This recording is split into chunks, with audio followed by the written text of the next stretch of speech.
Assalamualaikum students, you are welcome to SPSC e-lessons. I hope all of you are fine and doing good. In today's video, we will solve the exercise of the chapter Fundamentals of Chemistry.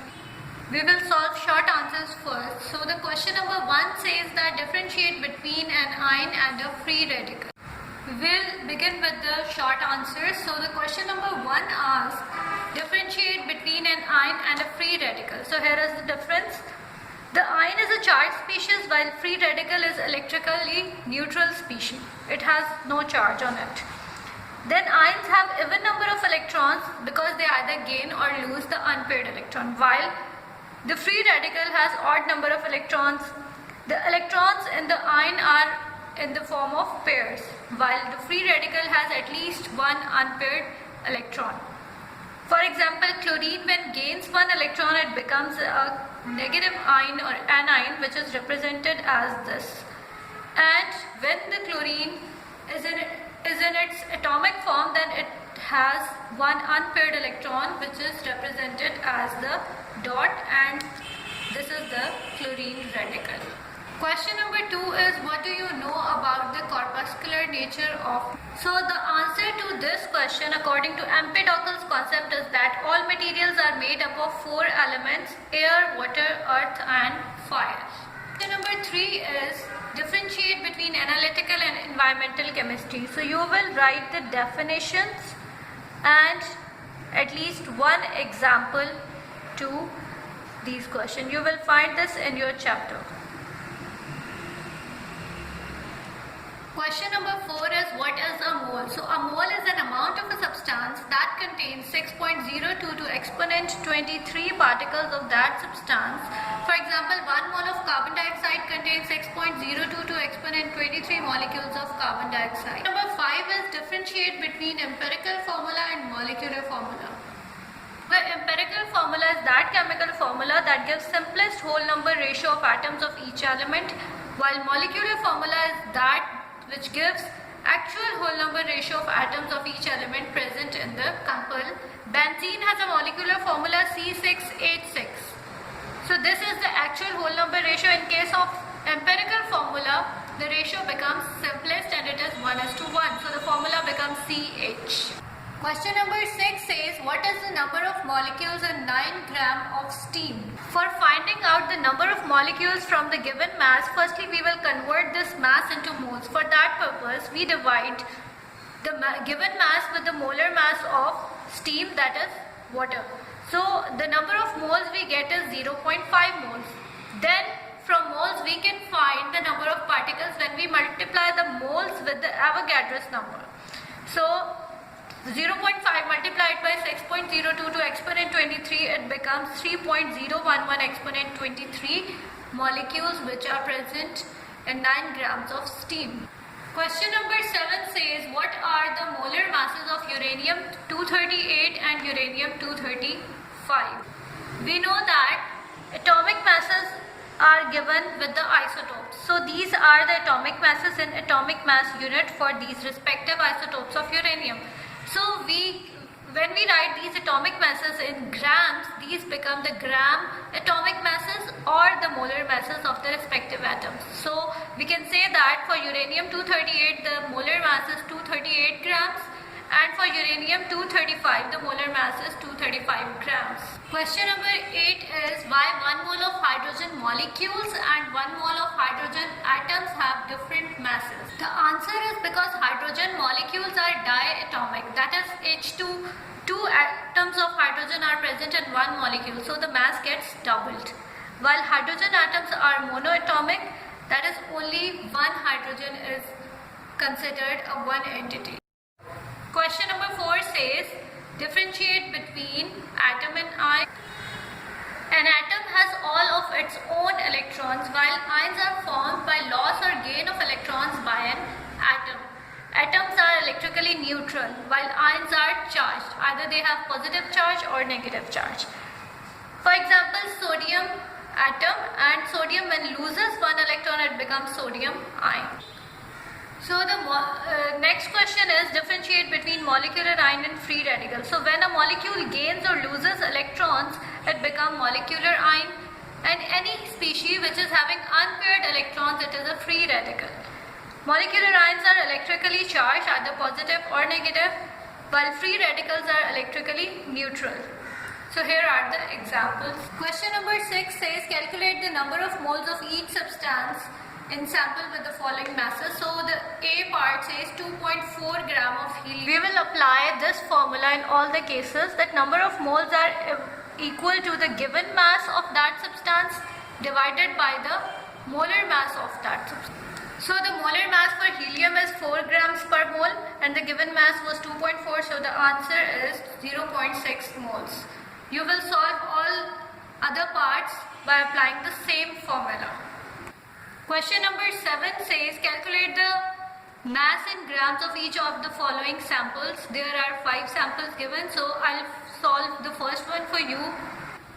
The formula which is applicable in this question is that mass in grams is equal to number of moles multiplied by molar mass. So you are given number of moles, you have to find molar masses and then you will get the desired mass. So in case of potassium, the molar mass is 39 grams per mole and the moles we are given are 1.2. So the mass in grams for these number of moles is 46.8. Question number 8 says calculate the number of molecules present in each of the following samples. So the formula which is applicable here is number of molecules can be calculated when we multiply the number of given moles with the Avogadro's number. The first part says we have to find the molecules for 2.5 moles of carbon dioxide. So when multiplied with Avogadro's number, we get a number 15.055 exponent 23 molecules of carbon dioxide. Question number 9 says decide whether or not each of the following is an example of empirical formula. So let's see, in empirical formula we should know that the elements or the atoms are present in the simplest ratio. Ratios cannot be simplified any further. So in first case there is a ratio 2:6. It can be simplified as 1:3. So no, this is not the empirical formula. Then in the second compound the ratio is 2:2. It can also be simplified as 1:1. So yes, this is not also in the form of its empirical formula. NaCl, the ratio is 1:1 and it cannot be simplified any further. So yes, this is the empirical formula. Then in this case the ratio is 2:6:1. This ratio can also be not simplified any further. So yes, this is also the empirical formula. Question number 10 says TNT or trinitrotoluene is an explosive compound which is used in bombs. It contains 7 carbon atoms, 5 hydrogen atoms, 3 nitrogen atoms and 6 oxygen atoms. We have to write its empirical formula. So the empirical formula, the ratio is not able to be simplified any further. So the empirical formula will become C7H5O6N3. Question number 11 says a molecule contains 4 phosphorus atoms and 10 oxygen atoms. Write the empirical formula of this compound. Also determine the molar mass of this molecule. So for empirical formula, the ratio between the atoms must be simplest. This ratio can be simplified as 2:5. So the formula will become P2O5. The molar mass of this compound, molar mass will be for P4O10. So let's see what is the mass. Mass for one phosphorus atom is 31 grams. And there are 4 atoms, so this will be multiplied with 4. And the mass of one oxygen atom is 16 and there are 10 atoms of oxygen. So the mass in total, it will become 284 grams. Question number 12 says indigo C16H10N2O2. The dye is used to color blue jeans is derived from a compound known as indoxyl C8H7ON. We have to calculate the molar masses of these compounds and we have to write their empirical formula. Here are the molar masses of these compounds. We have multiplied the number of atoms with their atomic masses. and the total for indigo is 262 and for indoxyl it's 133 grams. Let's see the ratio of these atoms, and we will see that whether we can simplify them any further or not.